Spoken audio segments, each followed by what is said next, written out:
그렇다면 과연 지루함이란 무엇인가? 하이데거는 지루함에 대한 분석을 누구나 알고 있지만 누구도 잘 알지 못하는 현상이다 라는 정확한 표현으로 시작한다. 누구라도 지루함에 대해 알고는 있지만 그것에 대해 물어보면 누구도 확실하게 대답할 수 없는 불가사의한 현상이 바로 지루함이다. 이런 대상을 분석하는 일은 실로 번거롭다. 전혀 알려져 있지 않은 대상이라면 무에서 시작하면 된다.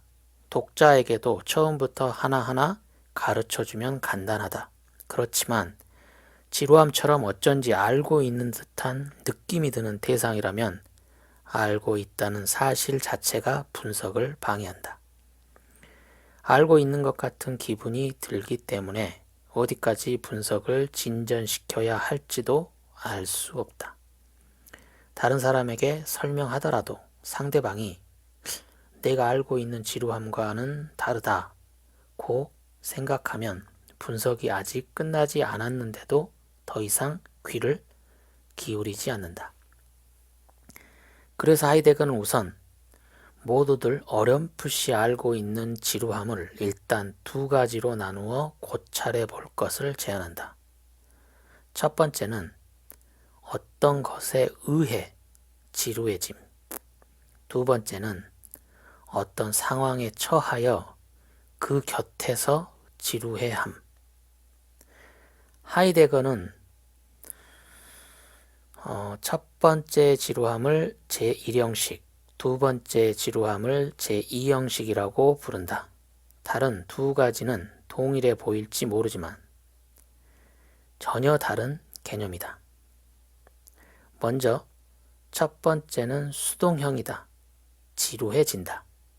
풀어서 말하면 지루한 어떤 것이 확실히 존재하여 그것이 인간을 지루함이라는 기분 속으로 억지로 끌고 들어간다는 의미다. 이에 비해 두 번째는 특정한 지루함에 의해 지루해지는 것이 아니다. 어떤 장소와 상황 속에 머무를 때, 무언가에 직면했을 때 뭔지 모르지만 어쩐지 지루해지고 마는 것이다. 이른바 지루함이 주위를 뒤덮어 버리듯한 느낌이다. 그런 상황에 처하면 인간은 지루해진다.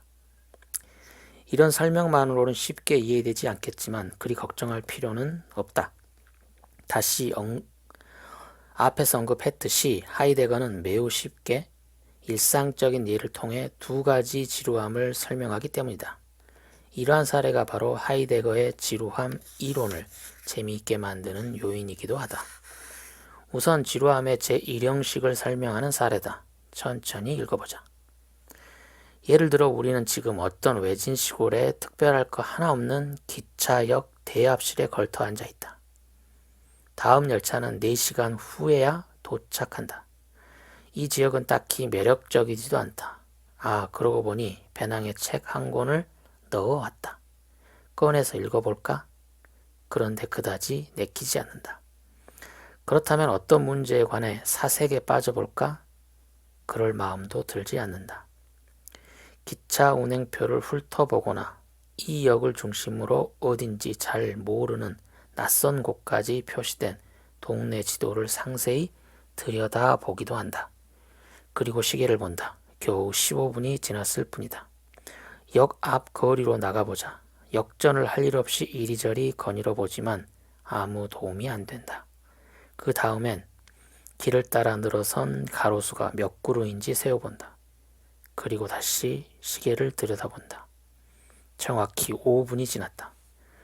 이리저리 거니는 것도 지겨워져서 돌 위에 앉아 땅바닥에 이런저런 그림을 그려본다. 그러다가 문득 시계를 보니 열차를 놓쳤던 시간에서 겨우 30분이 지났을 따름이다. 시간 죽이기는 이런 식으로 계속된다. 하이데거의 체험담으로 이루어질 만큼 무척 실감나는 묘사다.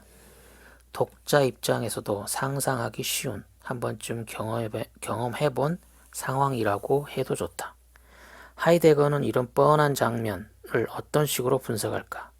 하이데거와 함께 기차역에 걸터앉아 열차가 오기를 기다리면서 이 상황에 등장하는 지루함의 실체에 다가가 보자.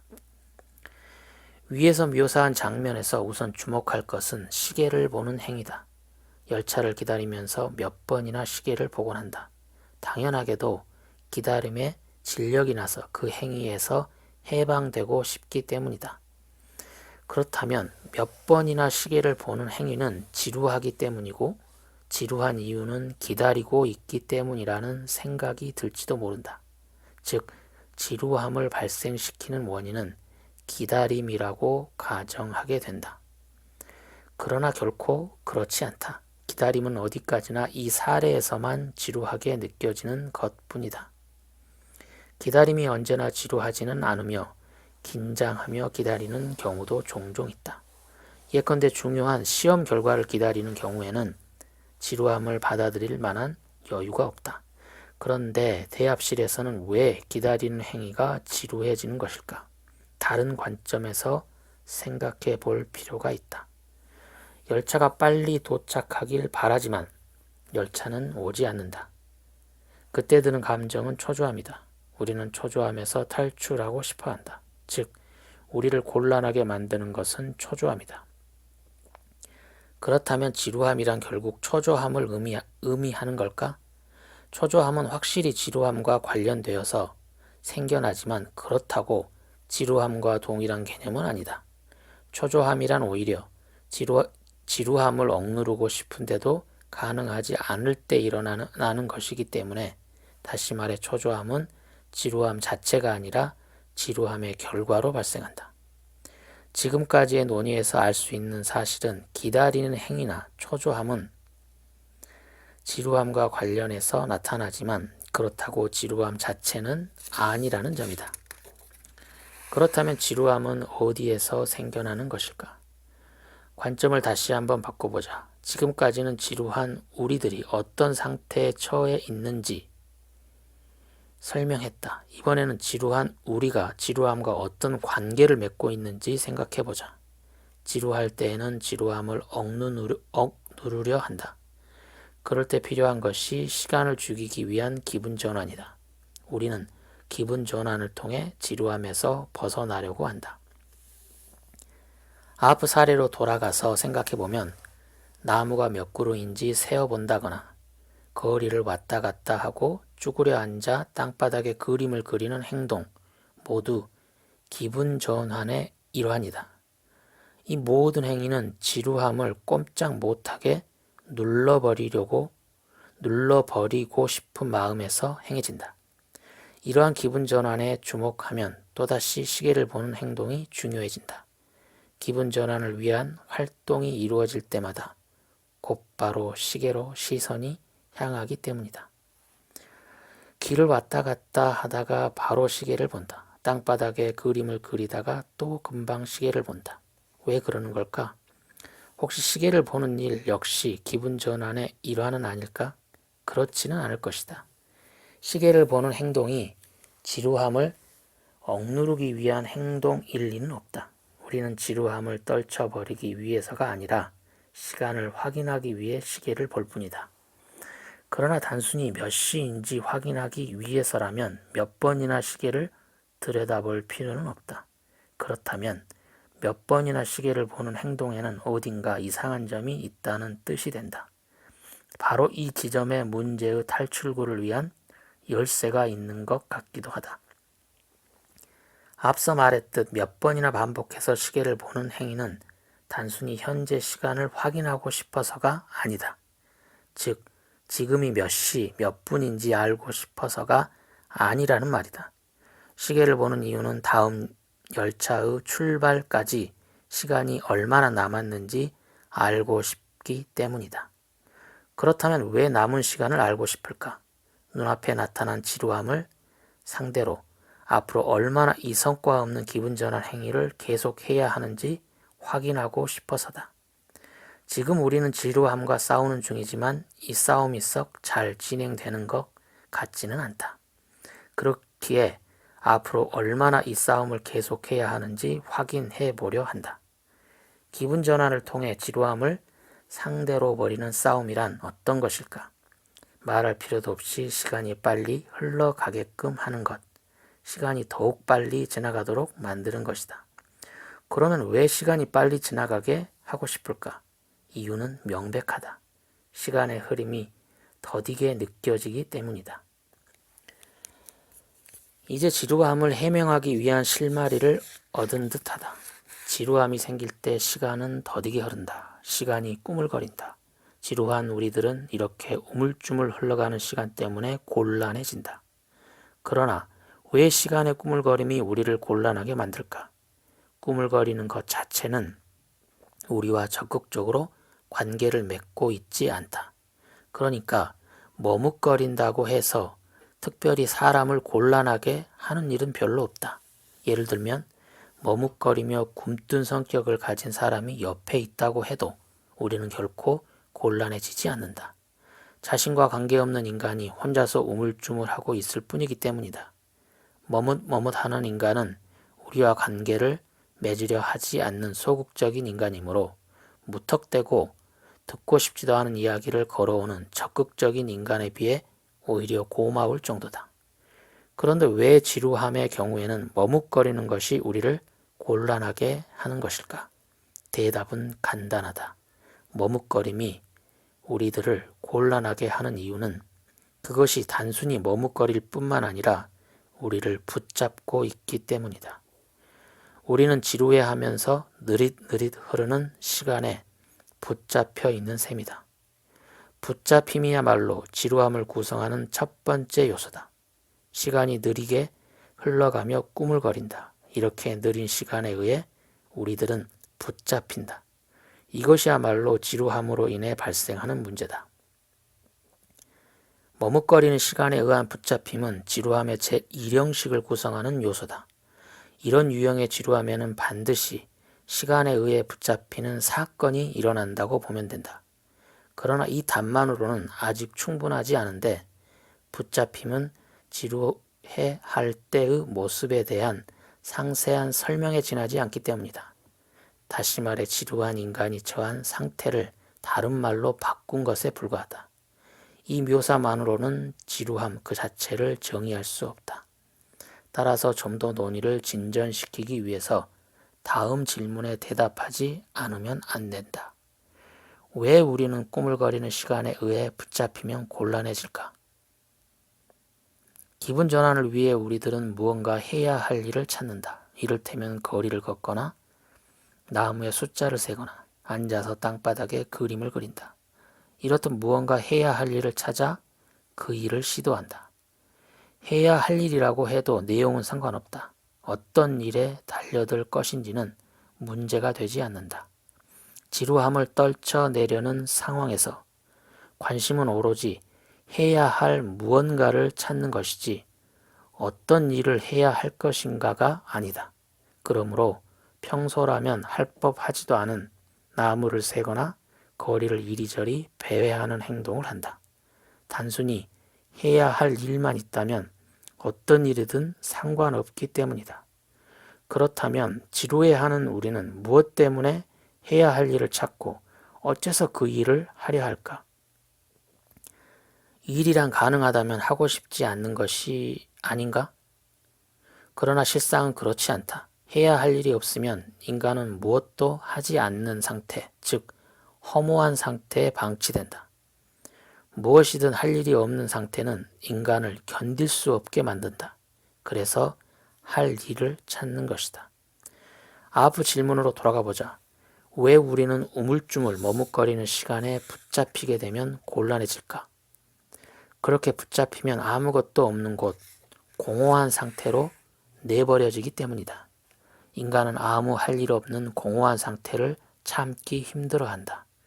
그래서 지루함과 함께 대두한 공허에 방치되는 상태에 빠지지 않기 위해 무언가 해야 할 일을 찾는다.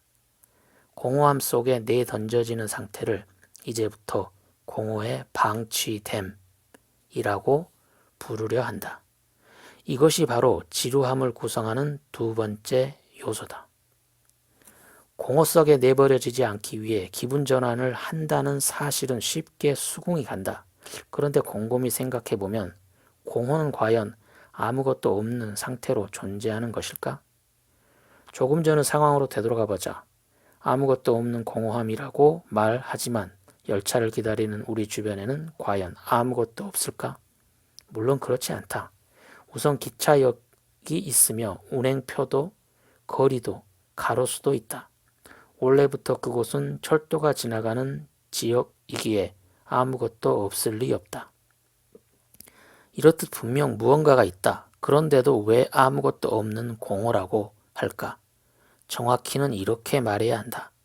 그 장소에는 분명 이런저런 대상이 있다. 그러나 그 대상이 나를 향해 아무 태도도 취하지 않는다. 말하자면 나를 아무렇게나 내버려 두고 있다.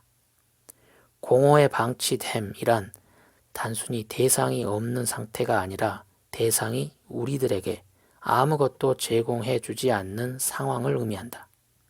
그런데 기차역은 정말 아무것도 제공해 주지 않을까? 기차역은 표를 사고 비바람을 피할 장소를 제공한다. 그러므로 아무것도 제공하지 않는다는 말은 이상하지 않은가? 따라서 정확하게는 이렇게 말해야 옳다. 기차역은 분명 여러 가지 제공하지만 정작 우리가 기대하는 것, 즉 열차를 제공해 주지 않는다. 우리에게 아무것도 제공해 주지 않는다 또는 우리를 완전히 아무렇게나 내버려 둔다 라는 식으로 표현할 수 있는 공허에 방치됨이란 상황은 결국 그 기차역이 우리가 말하는 것을 들어주지 않는다는 뜻이다. 드디어 거듭 논의해왔던 지루함의 제1형식의 결론이 드러났다. 머뭇거리는 시간에 붙잡혀서 곤란해지는 이유는 무엇일까? 우리가 기대하고 있는 것을 제공받지 못하기 때문이다. 눈앞에 있는 기차역이 지루하기 때문이 아니다. 기차역 자체는 우리를 공허에 내버려 두거나 하지 않는다. 기차역이 우리가 말하는 것을 들어주지 않기 때문에 지루한 것이다. 그러니 이렇게 정리할 수 있다. 말하는 것을 들어주지 않는다. 그렇기 때문에 우리는 공허에 방치되며 그래서 머뭇거리는 시간에 붙잡힌다. 바로 이것이 지루함의 제1형식, 어떤 것에 의해서 지루해짐이 발생하는 상황이다.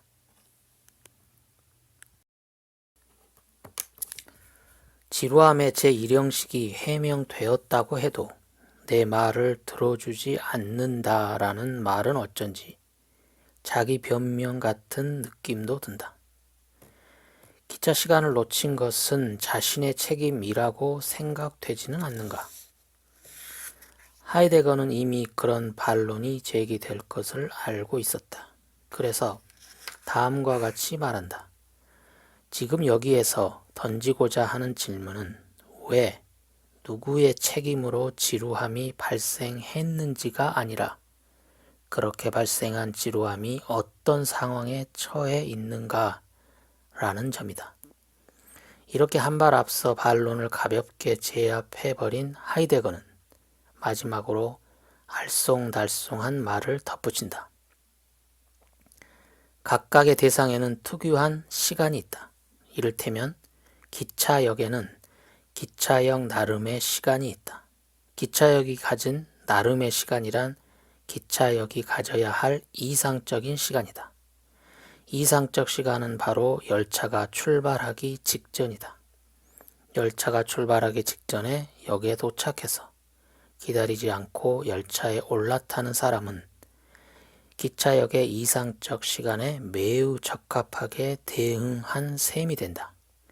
무척 단순한 내용을 일부러 까다롭게 말하는 이러한 구절은 읽고 있노라면 슬며시 웃음이 나올 것 같지만 실은 매우 진지하다.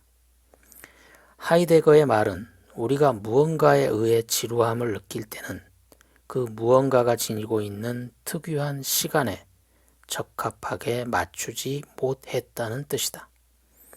즉 어떤 대상과 그것을 접한 사람이 있다면 둘 사이의 시간차에 의해 제1형식의 지루함이 발생한다. 무언가에 의해 지루해지는 현상의 근원에는 대상과 주체 간의 시간차가 존재한다. 그것에 의해 붙잡힘이 생기고 공허에 방치된다. 이 도식은 여러 가지 장면에 적용할 수 있다. 예를 들어 회의는 일상생활에서 겪는 지루함의 대명사와 같은데 회의 장소에서 발생하는 지루함 역시 앞서 설명한 시간차와 관련이 있다. 회의는 진행되고 있지만 내실 있는 발언과 제안처럼 실제로 기대하는 성과는 거의 보이지 않는다. 그래서 시간은 꾸물거리며 흘러간다. 빤한 발언이 이어지고 결론은 이미 보이는데도 쉽사리 결론에 도달하지 못한다.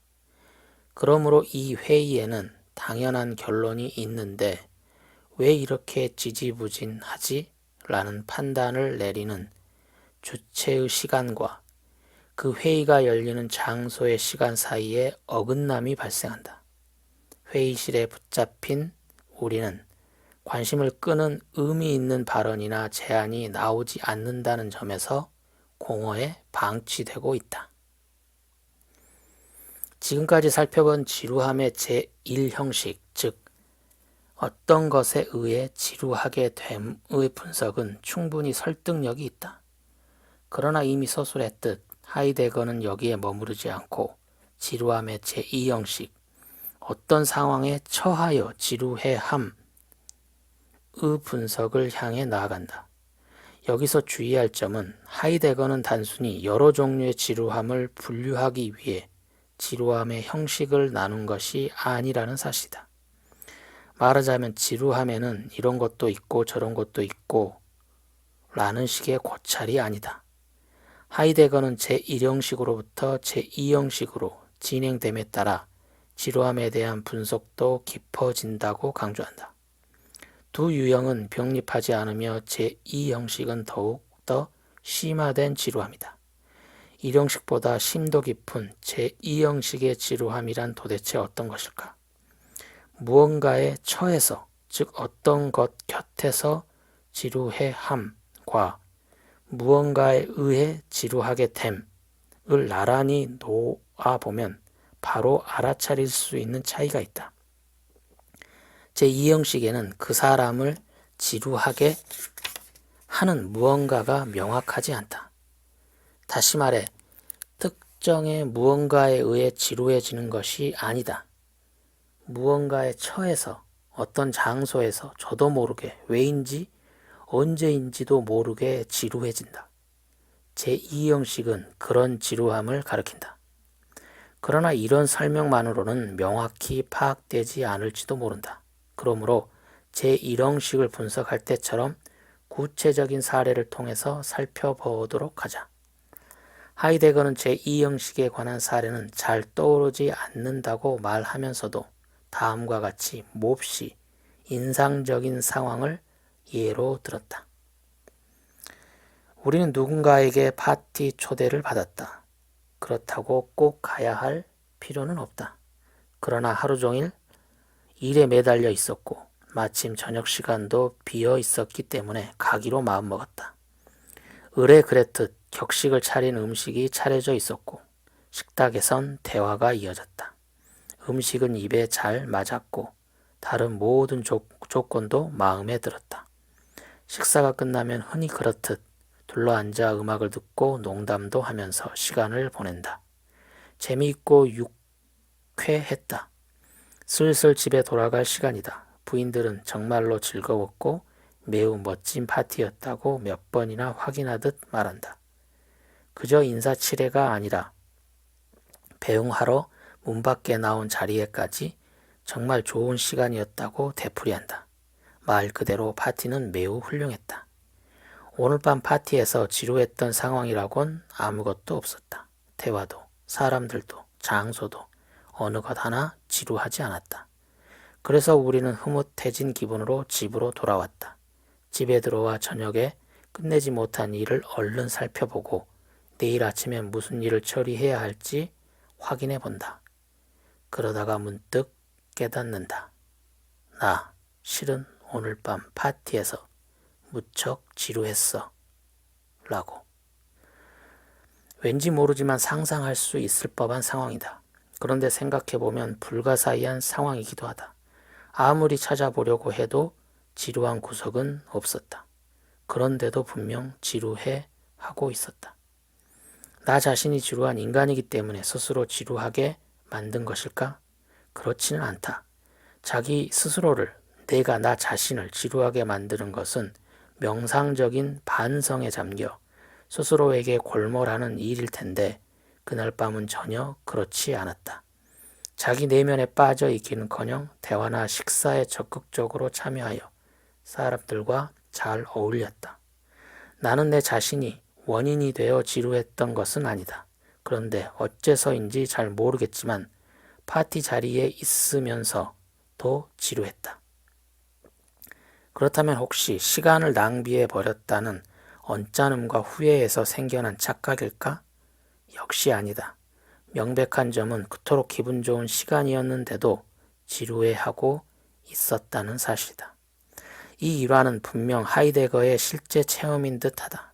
하이데거는 부인과 함께 어떤 파티에 초대되어 알 수 없는 지루함을 맛봤다. 그리고 자문했을 것이다. 그 기분은 도대체 무엇일까? 이렇듯 제1형식의 지루함을 해석하기란 쉽지 않다.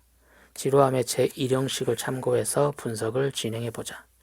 이런 형식을 검토할 때에는 시간 죽이기를 위한 기분 전환에 주목함으로써 분석의 실마리를 찾았다.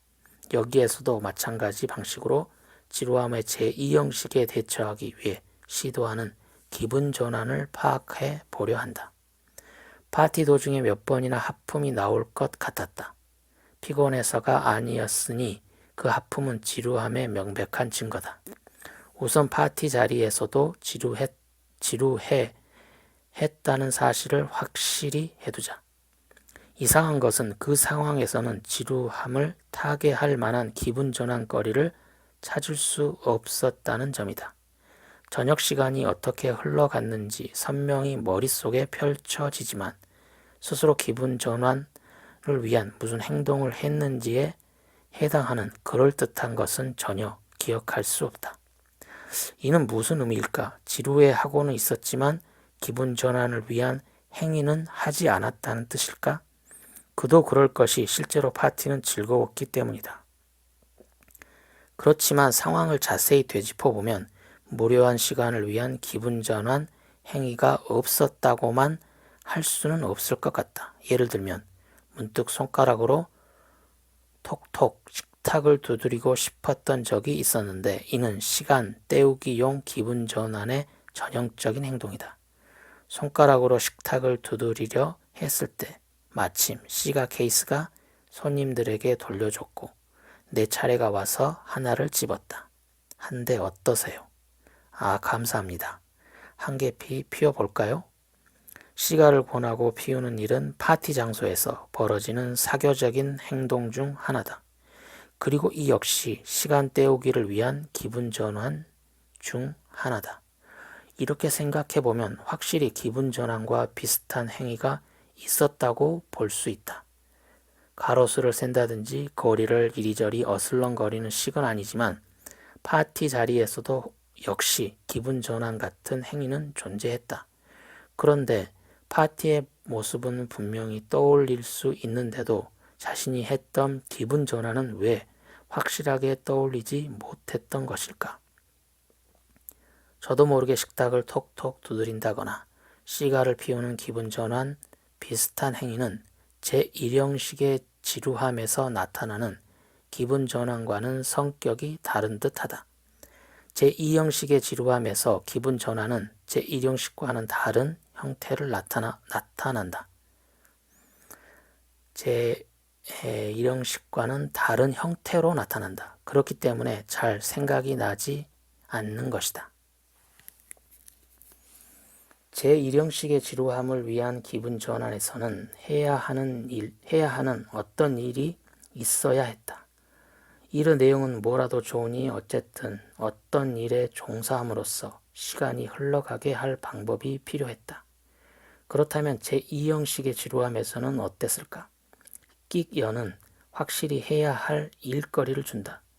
담배를 손가락 사이에 끼워 만지작거린다든지 한 모금 빨고 나서 입으로 내뿜어낸 연기의 모양을 눈으로 쫓는다든지 담뱃재가 떨어지지 않고 잘 붙어 있는지 틈틈이 살펴보는 일처럼 여러 가지 행위를 해야 한다. 그러나 이런 일은 제1형식에서 기분 전환을 위해 추구했던 일과는 성격이 다르다. 가로수가 몇 그루인지 세거나 땅바닥에 그림을 그리는 행위와는 근본적으로 다르다는 뜻이다. 나무를 세거나 땅바닥에 그림을 그릴 때 그 일에 집중하고 있고 집중하려 한다. 다시 말해 스스로에게 골몰한다. 그러나 파티에서 시가를 피우는 사람은 그 행위에 집중하려는 의도가 없다. 즉 혼자 자기 속으로 빠져들어가 명상에 잠긴 채 시가를 피우는데 골몰했던 것이 아니라 시가를 피우는 그 시간에도 제대로 그 장소에 동화되어 주위 사람과 담소를 나눴고 저녁 내내 기분도 이상하리만큼 느긋했다. 그렇다면 그렇게 기분이 좋은 와중에 느꼈던 지루함은 그야말로 담배 연기처럼 훅 불어서 사라지게 할 수 있는 것일까? 이런 식의 기분 전환을 통해 지루함을 몰아낼 수 있을까? 그렇지 않다. 지루함은 결코 시가 연기처럼 바람에 날려 사라지지 않는다. 지루함은 시가를 피우는 그 순간에도 그곳에 존재한다.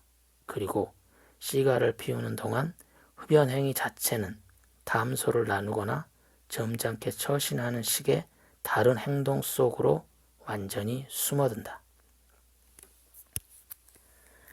이제 지루함의 제2형식에서 기분 전환이 도대체 어디에 존재하는지 어느 정도 보이는 듯한 느낌이 든다. 식탁을 손가락으로 톡톡 두드리는 것도 시가를 피우는 것도 기분 전환 비슷한 행위다.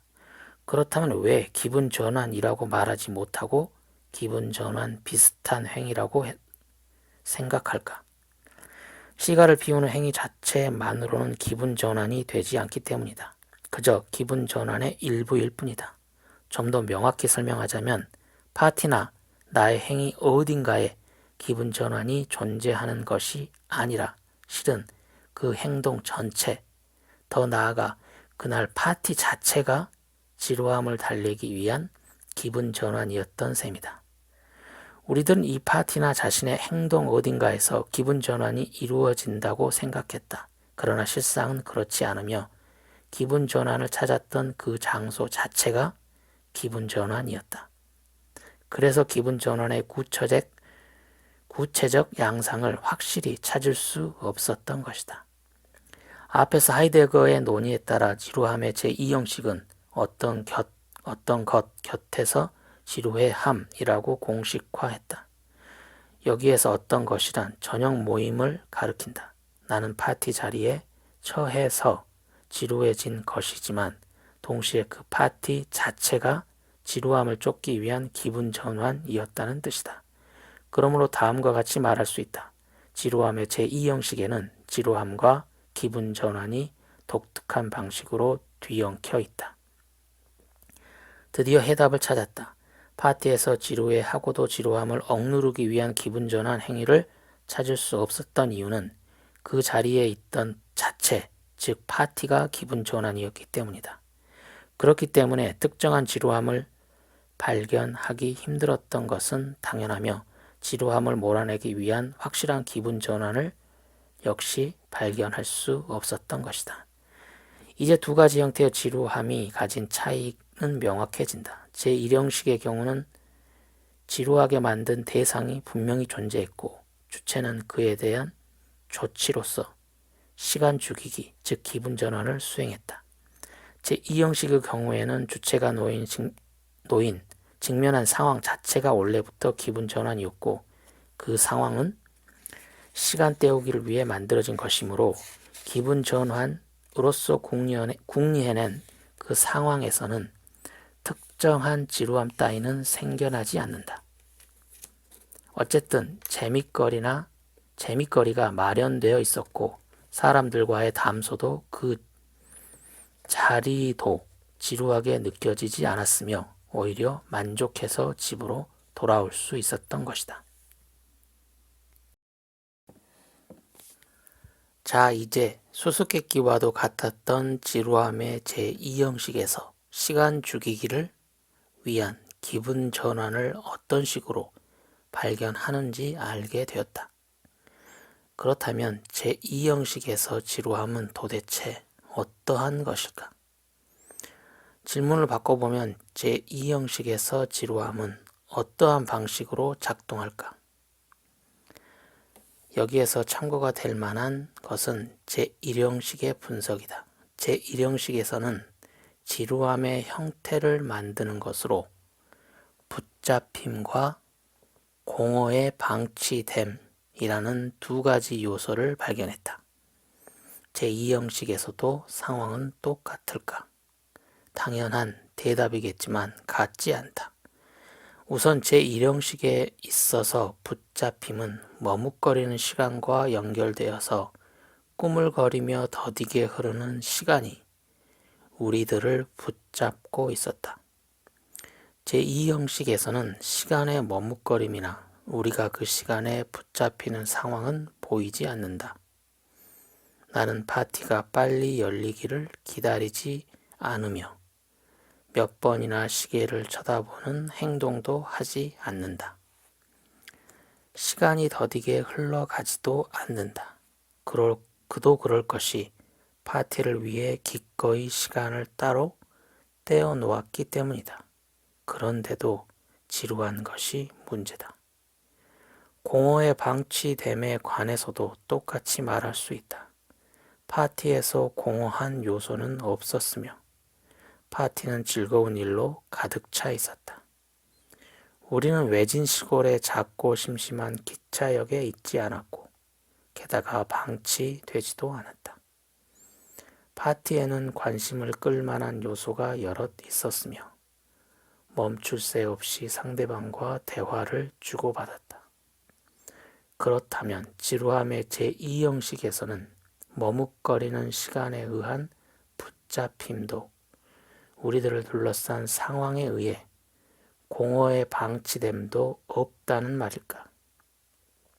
지루함의 제1형식으로 정의한 이 두 가지 요소는 제2형식에는 들어맞지 않는다는 뜻일까?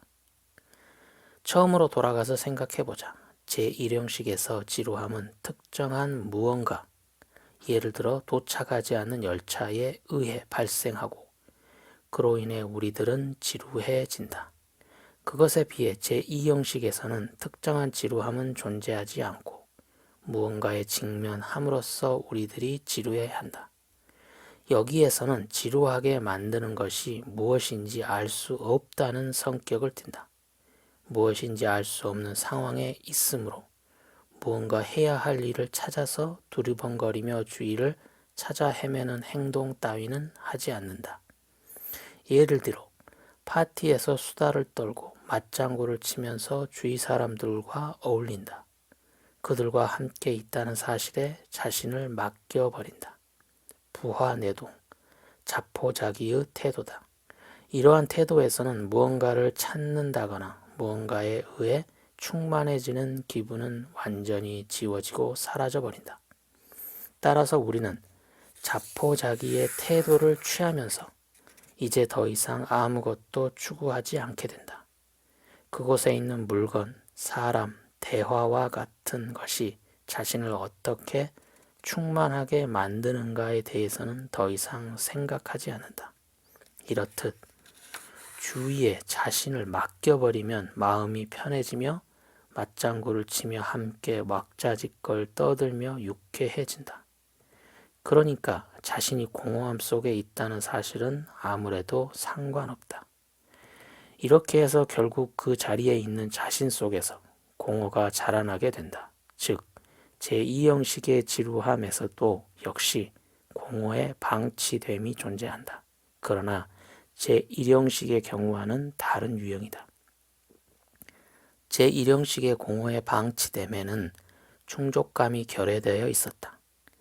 상대방이 내가 말하는 것을 들어주지 않기 때문이었다. 그런데 제2형식의 경우에는 공허함이 충족되지 않은 채로 있는 것이 아니라 공허가 스스로 생겨나고 나타난다. 즉 외부 세계가 공허한 것이 아니라 스스로가 직접 공허해지는 것이다. 주위에 맞장구를 치고 부하내동하는 태도로 자포자기하며 자신을 그 분위기에 내맡겨버리고 만다. 그러한 의미에서 스스로 공허해지는 것이다. 그러므로 제1형식과는 전혀 다른 의미에서 공허의 방치됨이 발견된다. 그렇다면 제2형식의 지루함에 있어서 붙잡힘은 어떤 식으로 전개될까? 제1형식에서 시간이 더디게 흘러갔고 머뭇거리는 시간이 우리들을 붙잡았다. 제2형식에서는 우리는 시간 때문에 고민하지 않는다. 그러므로 몇 번이나 시계를 들여다보는 일은 하지 않는다. 즉, 제2형식에서는 시간은 조심스럽게 뒤로 물러나 있다. 제1형식에서는 시간이 우리를 괴롭혔다. 시간은 꾸물거리며 흘러갔고 더딘 시간이 우리를 붙잡아 두었기 때문이다. 제2형식에서는 다른 양상이다. 시간은 우리를 압박하지 않고 우리가 주위와 맞장구를 치든 어떤 일을 하든 간에 개입하지 않는다. 시간에 신경 쓸 필요가 없다. 이런 의미에서 시간은 우리를 방임하고 있다. 시간의 흐름이 우리들을 구속하지 않으므로 대부분의 시간이 정지한 상태다. 우리들은 시간의 흐름에 끊임없이 신경 쓸 필요도 없으며 어떻게든 시간이 흐르도록 내버려 둘 필요도 없다. 그러나 여전히 시간으로부터 절대적으로 자유로워지지 않았음은 물론이다. 우리는 시간으로부터 자유로워질 수는 없다. 그렇다면 이렇게 말할 수 있다. 시간은 우리를 확실히 방임하고 있다. 그렇지만 방면하고 있지는 않다. 이럴 경우 우리는 시간에 의한 근원적인 속박을 발견한다. 다시 말해 지루함의 제2형식에 있어서는 시간에 의해 더 근원적인 붙잡힘이 생겨난다는 뜻이다. 좀 더 이해하기 쉽게 말해보자. 예컨대 언제나 큰 소리로 꾸짖으며 자녀를 통제하는 부모가 있다면 아이들은 부모가 보지 않는 틈을 타서 나쁜 짓을 할 수 있다. 지루함의 제1형식에서 붙잡힘은 시끄러운 부모와 같다. 부모가 없어지면 감시는 끝난다.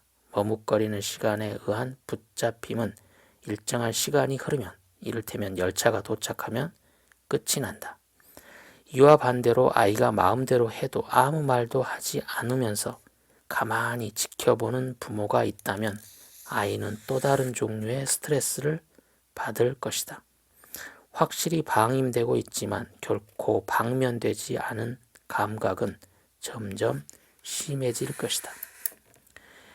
게다가 조심스럽게 뒤로 물러나 있기 때문인지 그런 부모에게는 좀처럼 얼굴을 맞대고 불평할 수 없을지도 모른다. 지루함의 제2형식에 있어서 시간의 붙잡힘이란 이런 식으로 아이들에게 무언의 압력을 주는 부모와 같다. 너는 나에게 근원적으로 묶여있는 존재라고 말없이 주장하는 것과 비슷하다. 이런 식으로 지루함의 제2형식에서도 공허의 방치됨과 붙잡힘을 찾아낼 수 있다. 게다가 스스로 공허 속으로 미끄러지듯 빠져들어간다. 또한 무언가에 의해 초래되는 것이 아니라 자신 속에서 공허가 자라나는 방식으로 생겨난다. 공허가 자라나는 까닭은 스스로 시간을 정지시키고 자포자기해서 더 이상 아무것도 추구하지 않는 상태에 빠져들었기 때문이다. 우리는 시간이 정지한 상태에서 공허 속으로 미끄러져 들어가는 채로 방임되어 있다. 그렇다고 해도 자유롭게 방면된 것이 아니고 정지한 시간에 의해 붙잡혀 있을 따름이다. 지금껏 살펴보았듯 제2형식에서도 붙잡힘과 공허의 방치됨이라는 두 가지 요소는 불가분의 관계에 있다. 이 복합체야말로 제2형식에서 우리를 지루하게 만드는 실체가 무엇인지 알 수 없는 요인이다. 우리의 생활은 무엇을 위해서인지 잘 알 수 없는 기분 전환으로 가득하다. 텔레비전에서 연예인이 게임하는 모습을 오랫동안 바라보는 행위는 시간을 죽이기 위한 기분 전환이다. 딱히 갖고 싶은 물건이 없는데도 휴일이면 쇼핑하러 나서는 것 역시 기분 전환이다. 지금 어디에서 무엇을 하고 있는지 시시콜콜 트위터에 올리는 행위도 기분 전환이다. 휴대전화로 끊임없이 문자를 주고받는 것도 기분 전환이다. 고상하다고 생각되는 취미도 실은 마찬가지가 아닐까. 고전 문학을 읽는 것도, 명화를 감상하는 것도, 모차르트와 베토벤을 듣는 행위도 일종의 기분 전환에 속하지 않을까. 물론 우리 생활이 전부 기분 전환일 리는 없다. 그러나 우리 생활은 기분 전환을 위한 행위로 가득 차 있다. 필요하다고 생각되는 일조차 어쩌면 기분 전환의 일환인지 모른다. 수험 공부도 기분 전환인지 모른다. 그렇다면 땀 흘리며 열심히 일하는 것도 기분 전환이 아니라고 어떻게 말할 수 있겠는가? 누구도 기분 전환을 지루하다고 느낄 리 없다. 그러나 때때로 기분 전환은 지루함과 얽혀 있다. 다시 말하지만 네 번째 범주는 얼핏 보면 수수께끼처럼 애매하다. 그렇지만 실은 우리 생활에 무엇보다도 근접해 있는 지루함이다. 기분 전환과 지루함이 뒤엉켜 있는 상황 말이다.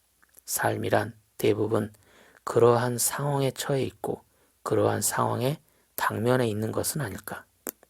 하이데거가 지루함의 제2형식을 발견했다는 사실은 매우 큰 의의를 지니고 있으며 아무리 강조한들 지나치지 않다. 지루함과 얽혀있는 기분 전환과 얽혀있는 지루함, 우리를 오히려 지루하게 만드는 기분 전환, 이런 모습이 삶의 본질을 꿰뚫는다고 말해도 될 듯하다. 하이데거는 제1형식과 제2형식을 비교하면서 다음과 같이 이야기한다. 제2형식에는 안정이 있으며 지루함과 기분 전환이 얽힌 이러한 양식을 살아가는 것은 인간이 가진 제대로 된 정신의 일종이라고 말이다. 우리가 제1형식에서 발견한 것은 커다란 자기상실이다. 제1형식의 지루함을 통해 어떤 사람은 자기 자신을 잃어버리고 제1형식의 지루함에 있던 어떤 사람은 시간을 잃고 싶지 않다고 생각한다. 기차역에서 열차를 기다리면서 빨리 전차가 오길 바라며 초조해야 한다. 초조한 이유는 일상적인 일, 즉 약속에 맞출 수 없다거나 일의 마감이 다가오는 것 때문이다. 이처럼 일상에서 해야만 하는 일에 강하게 속박되어 있기에 초조해진다. 즉 제1형식의 지루함을 느끼고 있는 인간은 일의 노예가 되어 있다는 뜻이다. 즉 시간을 잃고 싶지 않다는 강박관념에 사로잡힌 광기나 다름없다. 지루함의 제1형식에 빠진 사람은 일에 열중하고 시간을 소중하게 여기므로 매우 성실해 보인다. 그러나 실은 그렇지 않다. 하이데거에 의하면 엄청난 속물성의 증표이기까지 하다. 이에 비해 제2형식에서는 스스로 시간을 내어 파티에 가는 것이 가능하다. 시간에 쫓기지 않는다. 자신과 마주 볼 만큼의 여유도 있다. 그렇기 때문에 안정과 정상적인 정신이 있다. 그렇다면 인간이 정상적으로 생활한다는 것은 기분 전환과 지루함이 뒤엉킨 제2형식의 지루함에서 살고 있다는 의미가 아닐까. 그렇기 때문에 하이데거는 제2형식의 지루함을 발견함으로써 인간의 삶이 가진 본질이 무엇인지 추측할 수 있었던 것이다.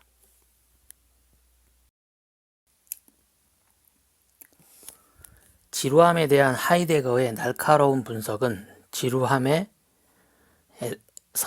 한 발 더 나아가 생 자체의 본질에까지 다가간다. 그렇다면 하이데거는 어떻게 논의를 심화시켰을까? 하이데거는 지루함을 분석하면서 처음에는 어떤 것에 의해 지루해진다, 어떤 것에 직면해서 지루해진다 라는 두 가지 형식만 거론했다. 그러나 두 가지 분석을 끝낸 후 드디어 지루함의 세 번째 형식에 대해 언급한다. 제1형식의 지루함은 외부에서 온다. 이에 비해 두 번째 형태의 지루함은 우리 안에서 치고 올라온다. 이런 의미에서 제2형식은 깊은 지루함이다.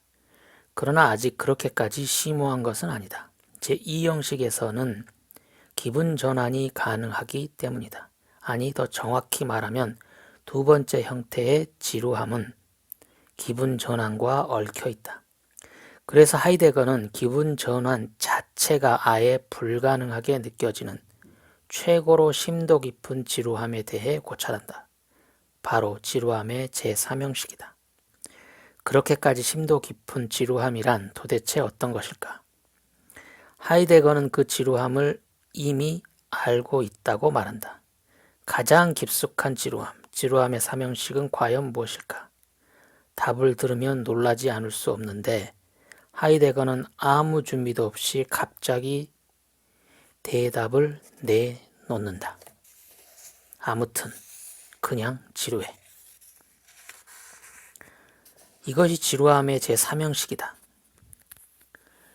1형식에도 2형식에도 실감나는 구체적인 사례가 제시되었다. 3형식도 그러리라 예상했지만 아무튼 그냥 지루해 라는 짧은 문장만 덩그러니 놓아두었다. 왜 이것이 최고의 지루함일까? 그리고 어째서 이제까지처럼 구체적인 예를 들 수 없을까? 이러한 두 가지 질문은 설정부터 잘못되었다. 하이데거에 따르면 앞 두 가지 형식은 구체적인 상황과 관련되어 있다. 이에 비해 무엇보다도 깊은 지루함은 어떤 상황과 관련 없이 돌발적으로 발생한다. 무엇보다도 심도 깊은 지루함이기 때문이다. 누가 어디에서 언제라는 상황과는 전혀 관련이 없을 정도로 깊숙하기 때문이다. 물론 하이데거도 조금은 구체적인 이야기를 제시한다. 아무튼 그냥 지루해는 이런 때 나타난다. 일요일 오후에 대도시의 큰 길을 걷고 있다. 그러면서 문득 아무튼 그냥 지루해 라고 느끼는 기분이다. 제3형식이란 아무튼 그냥 지루해 라고 느끼는 것이고 아무튼 그냥 지루해 라는 자신 속의 목소리를 듣는 것이며 또한 아무튼 그냥 지루해 라는 목소리 그 자체다. 그러한 일련의 상황과 사건을 하이데거는 아무튼 그냥 지루해 라는 한 문장에 담아냈다. 제3형식 역시 이제까지와 마찬가지로 우선 기분 전환의 관점에서 분석하지 않으면 안 된다. 그런데 앞서 서술했던 대로 이것에 대해서는 더 이상 기분 전환이 가능하지 않다. 이미 기분 전환은 무력하다. 제1형식에서는 지루함에 대항하는 식의 기분 전환이 존재한다. 제2형식에서는 지루함을 왠지 모르게 회피하는 식의 기분 전환이 존재했고 결국 지루함과 뒤얽혀버렸다. 두 가지를 비교해보면 이 형식에서는 기분 전환이 약해진 것처럼 생각된다. 즉 지루함이 깊이를 더할수록 기분 전환은 점차 힘을 잃어간다. 그리고 제3형식과 직면하면서 완전히 무력해진다. 뿐만 아니라 하이데거는 이상하게도 지루함의 3형식에 있어서 우리는 이미 기분 전환이 허용되지 않는다는 사실마저 알고 있다라고 말한다. 기분 전환이 허락되지 않는다. 게다가 그것을 우리가 알고 있다. 상당히 당혹스럽지만 일단 하이데거가 말하는 바를 따라가 보자. 제1형식에 처한 사람은 기분 전환을 통해 지루함을 완전히 없애려 한다. 바꿔 말하면 지루함이 말하는 바에 귀를 기울일 필요를 없애버리려는 목적을 가지고 기분 전환을 갖는다. 머뭇거리는 시간에 의해 휘둘리지 않도록 무언가 해야 할 일을 모색한다. 제2형식에서는 듣고 싶어 하지 않는다. 우리는 지루함에 귀를 기울이려고 하지 않으며 지루함에 직면하지 않고 단지 그것에 빠져 있을 따름이다. 그렇다면 제3형식에서는 어떨까? 하이데거는 이렇게 말한다. 그 상황에서 우리들은 지루함에 귀를 기울이도록 강요당한다. 아무튼 그냥 지루해 라는 목소리는 우리의 존재 밑바닥에서부터 들려온다. 그렇기 때문에 벗어날 수가 없다. 아무리 벗어날 수 없다고 귀를 기울이지 않으면 안 된다고 느낀다. 아니, 벗어날 수 없다고 귀를 기울이지 않으면 안 된다고 느낀다. 그래서 아무튼 그냥 지루해 라는 목소리에 대해 이미 기분 전환이 허락되지 않는다는 사실을 이해하고 있다고 하이데거는 말한다. 다시 말해 하이데거는 일상생활 속에서 문득 아무튼 그냥 지루해 라는 목소리가 들려오지 않는가 라고, 그 목소리가 마음 밑바닥에서부터 들려온다면 어떻게 귀를 기울이지 않을 수 있겠는가 라고 이야기한다. 하이데거 말에 동감하거나 동의하지 않아도 상관없다. 그러나 그가 무슨 말을 하고 싶은지 어쩐지 알듯한 기분이 든다. 하이데거는 앞서 두 지루함과 마찬가지로 제3형식도 공허의 방치됨과 붙잡힘의 두 가지 관점에서 분석했다. 이로 인해 하이데거의 처방, 즉 지루함으로부터의 해방 또한 설명할 수 있다. 우선 공허의 방치됨을 살펴보면 아주 명확하다. 아무튼 그냥 지루해에서는 주위 상황도 자신도 모두 어떻게 되든 상관없다. 모든 것이 한결같이 어찌 되든 상관없는 것이다. 아무튼 그냥 지루해라는 목소리를 듣는 순간 사람은 전면적인 공허에 놓인다. 모든 것이 어떠하든 상관없다. 제1형식의 경우에는 무엇인가 특정한 것, 열차의 도착이 나의 말과 기분을 들어주지 않았던 점이 문제였다. 제3형식에서는 내가 말하는 것을 누군가가 들어주지 않는 상황이 아니라 어느 것 하나 내 말을 들어주지 않는 상황이다. 제3형식에 있는 우리는 그러한 상황의 한가운데 놓인다. 비유하자면 어쩐지 공중에 덩그러니 매달린 듯한 느낌이다. 그래서 어떤 속임수도 통하지 않는다. 다시 말해 기분 전환이 불가능하다. 아무튼 그냥 지루해 라는 소리에 귀를 막고 외면하기는 불가능하다. 어쩔 수 없이 들을 것을 강요당한다. 억지로 이 소리를 듣게 되면 사람들은 어떻게 될까? 여기에서 또 하나의 계기인 붙잡힘이 모습을 드러낸다. 어느 것 하나 말을 들어주지 않는 장소에 놓인다는 것은 아무것도 없는 횡한 공간에 오독하니 남겨졌다는 의미다. 하이데거는 이러한 상태를 남은 것 없는 온전한 광역에 놓였다고 표현한다. 이는 외부로부터 주어진 가능성이 모두 거부된다는 뜻이다. 외부로부터 아무것도 주어지지 않고 여러 가지 가능성이 거부되는 것이다. 이런 상황이 되면 인간은 자신을 향해 눈을 돌린다. 아니, 눈을 돌리게끔 강요당한다. 그렇게 자신을 향하도록 강요당하면 어떤 결과가 생겨날까? 인간으로서 스스로 부여할 수 있으며 부여하지 않으면 안 되는 가능성을 알게 된다. 즉, 이러한 상황을 돌파하게 하는 가능성, 이러한 사태를 열어젖힐 가능성, 그리고 그 최고의 정점을 자신 속에서 찾아야 한다고 강요당하는 것이다. 다시 말해 자신에게 눈을 돌림으로써 자신이 지닌 가능성을 깨닫게 된다는 뜻이다. 자신을 그 자체로서 근원적으로 가능하게 만드는 가능성의 가장 정점에 올가매지고 붙잡힘으로써 그쪽으로 눈을 돌려야 하는 것이 지루함의 제3형식에서 생겨나는 붙잡힘이다. 따라서 붙잡힘은 더 이상 부정적인 가치가 아니다. 가장 높은 수준의 깊은 지루함이 불러온 절대적인 공허의 방치됨을 깨부수며 상황을 새롭게 열어젖힐 가능성을 향해 나아감을 의미하기 때문이다. 그래서 붙잡힘은 해방의 가능성을 가르쳐주는 중요한 계기가 된다. 하이데거는 제3형식을 통해 논리의 반전을 꾀한다. 아무튼 그냥 지루해 라고 느끼는 우리는 여러 가지 가능성에서 거부된다. 모든 것이 어떠하든 상관없기 때문이다. 그러나 오히려 여러 가지 가능성이 거부되기 때문에 스스로가 가진 가능성으로 눈을 돌리게끔 만든다고 하이데거는 힘주어 말한다. 아무튼 그냥 지루해 라는 목소리는 이 가능성이 도대체 무엇인가에 관해서는 말하지 않는다. 그러나 절대적인 거부에 의한 반대로 이러한 가능성을 알려준다. 제로이기 때문에 제로를 돌파할 가능성이 보인다. 지루함의 세 가지 형식에 대한 설명은 끝났다. 앞서 말했듯 이 세 가지 형식은 단순한 지루함을 나열하기 위해서 제시된 것이 아니었다.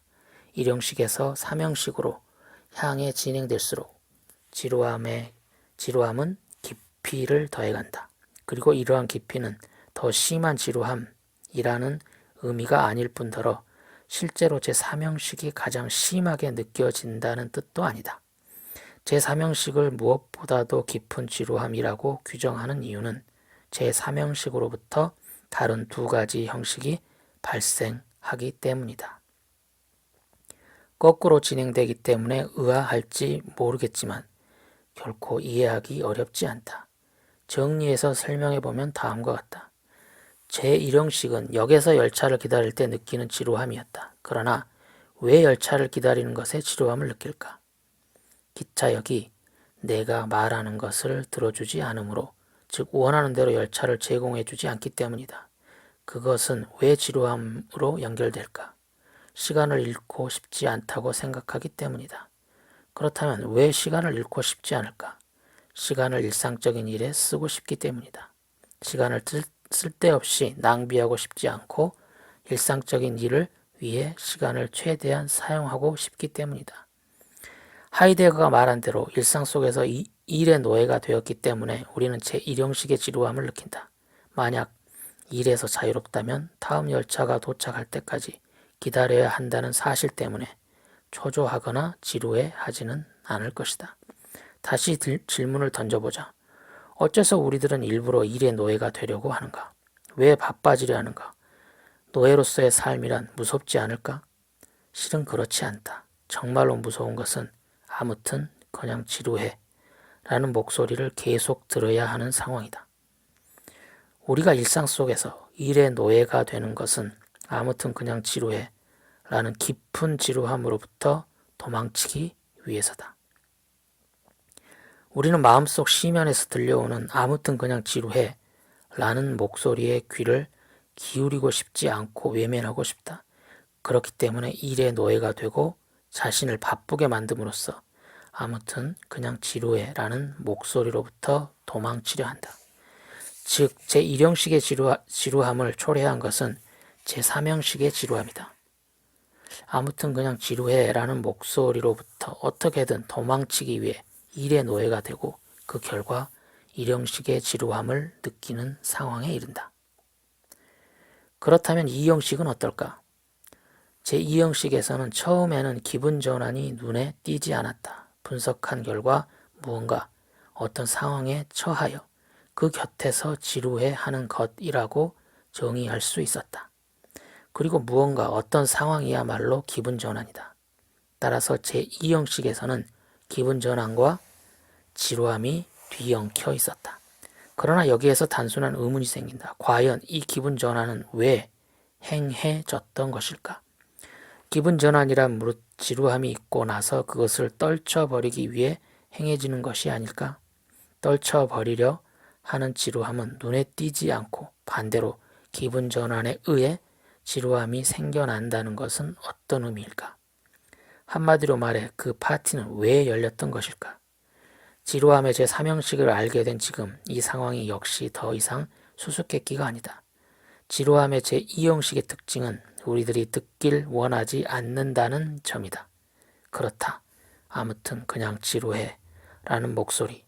현 존재의 깊숙한 곳으로부터 올라오는 이 목소리에 귀 기울이고 싶지 않았기에 기분 전환, 이를테면 파티를 도모하는 것이다.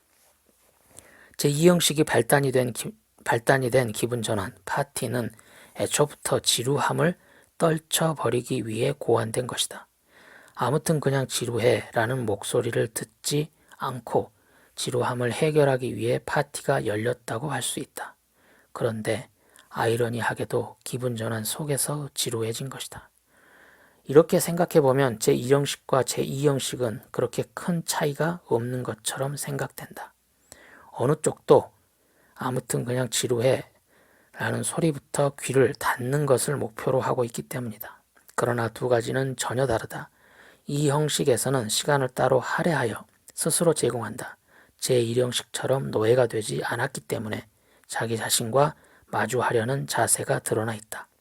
그렇기 때문에 하이데거는 제1형식의 지루함이 주는 자기 상실이 가장 크다고 말했던 것이다.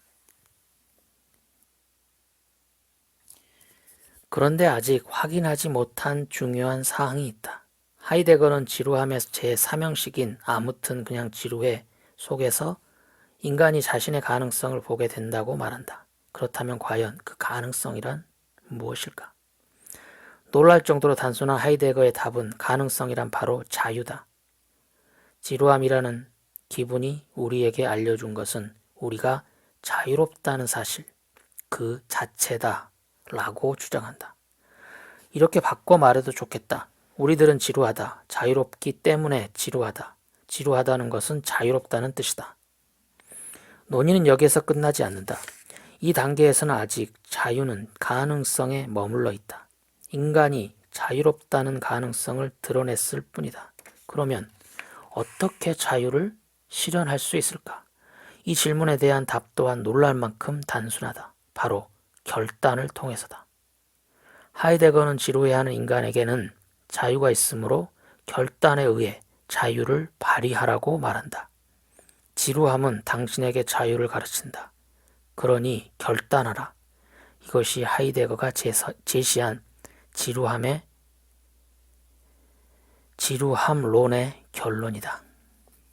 이 장의 내용과 하이데거의 분석을 조합하여 마지막으로 정리해보자. 하이데거는 여러 형식의 지루함을 분석하면서 아무튼 그냥 지루해 라는 가장 깊은 지루함에까지 이르렀다. 분명히 인간은 이 목소리를 억누르기 위해 일의 노예가 되든 혹은 지루함과 뒤섞인 기분 전환을 탐닉한다. 그렇지만 어떻게 해도 이 목소리는 들려온다. 그리고 아무튼 그냥 지루해 라는 소리에 귀를 기울였을 때 우리는 횡한 광역에 놓인다.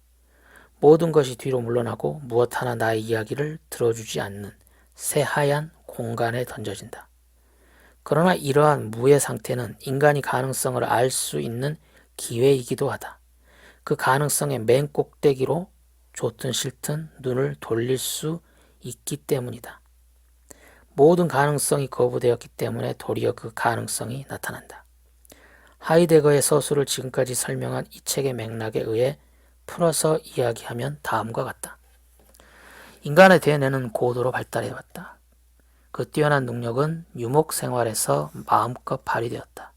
그러나 정착에 의해 새로운 대상과의 만남이 제한되고 탐색 능력을 끊임없이 활용할 필요가 없어지면서 사용되지 않고 남겨지게 되었다. 이러한 여분의 능력은 문명을 높은 수준으로 발전시켰지만 동시에 지루해질 가능성도 불러왔다. 따라서 지루해 한다는 것은 인간의 능력이 고도로 발달했다는 증거이고 인간의 능력 그 자체이므로 결코 뿌리칠 수 없다. 파스칼이 말했던 대로 인간은 결코 방에 잠자코 있을 수가 없다. 이는 인간에게 인내심이 부족하다는 뜻이 아니다. 여분의 능력이 있기에 어쩔 도리 없이 아무튼 그냥 지루해 라는 목소리를 듣게 되고 만다는 의미다. 인간은 어떻게 해서든 이 목소리를 피하려고 한다. 일부러 위험한 상태에 놓이면서까지 전장에 나가거나 사냥이나 노름을 즐긴다. 그러나 그러한 도피도 지루함의 가능성 앞에서는 무력할 뿐이다. 인간의 마음 깊은 곳으로부터 아무튼 그냥 지루해 라는 목소리가 끊임없이 들려온다. 하이데거는 어려운 용어를 사용하지만 그 내용까지 어렵지는 않다. 또한 그의 이야기는 지루함을 논했던 다른 논자들의 서술과도 일치한다. 그런데 하이데거가 내린 최종 해결책은 아무래도 납득이 가지 않는다. 모든 가능성이 부정되었다고 느끼며 광역에 던져져 방에 틀어박힌 인간에게 너는 지금 현 존재의 가능성에 가장 정점을 보도록 강요당하고 있다. 어떤가? 현 존재로서의 너 자신의 가능성이 보이지 않는가? 그렇다면 결단을 통해 그 가능성을 실현하라. 라고 말해도 과연 괜찮을까? 하이데거의 결론에는 이처럼 웃어넘길 수 없는 중대한 문제가 내포되어 있지만 이에 대해서는 뒷부분에서 다시 이야기하려고 한다.